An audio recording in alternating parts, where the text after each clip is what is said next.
乡亲，大家好，欢迎收看华视在地新闻，我是徐英银。新一开始，赶快来关心疫情上新的变化。今日本土新增加16例，境外是国外来有51例。这个死亡案例无增加，其中一例呢是高雄炼油厂的捐助案件，是一个还未满10岁查某囡仔，是进前确诊个案的后生。啊，剩的15例是甲帮外代销宗教团体春酒有关系，分布伫新北7例。台北5例，高雄2例，甲台南1例。这个相关的传播链总共有24例。来听指挥中心这个上新的讲法。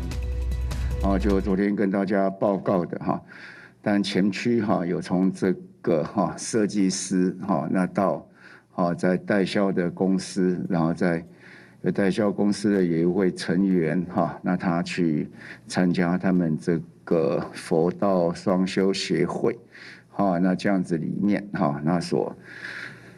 做一个有80几个人一起吃饭，那然后过来有25个人去唱歌。那本来这个群聚的案例今天总共就增加了今天总共增加的应该15位嘛今天总共增加了15位，那怎么会真有16位？OK， 好，那这个群聚总共增加了，今天是增加了15位那到目前为止，整体这个群聚是有24位，24位那位在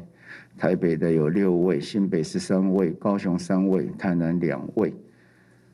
那当然都在一个传播链那当然是一个比较好消息。不过事实上，它是在等于是在北南同时都有它虽然是一个群聚，可是从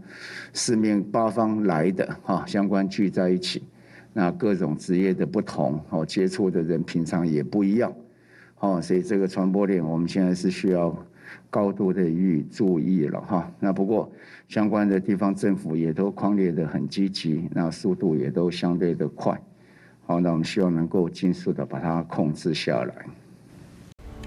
我是陈雅玲，想要跟我一起从零掌握天下事吗？赶紧按下华视新闻 YouTube 频道的订阅按钮，开启小铃铛，跟我一起探讨公共议题，给您最专业的华视新闻。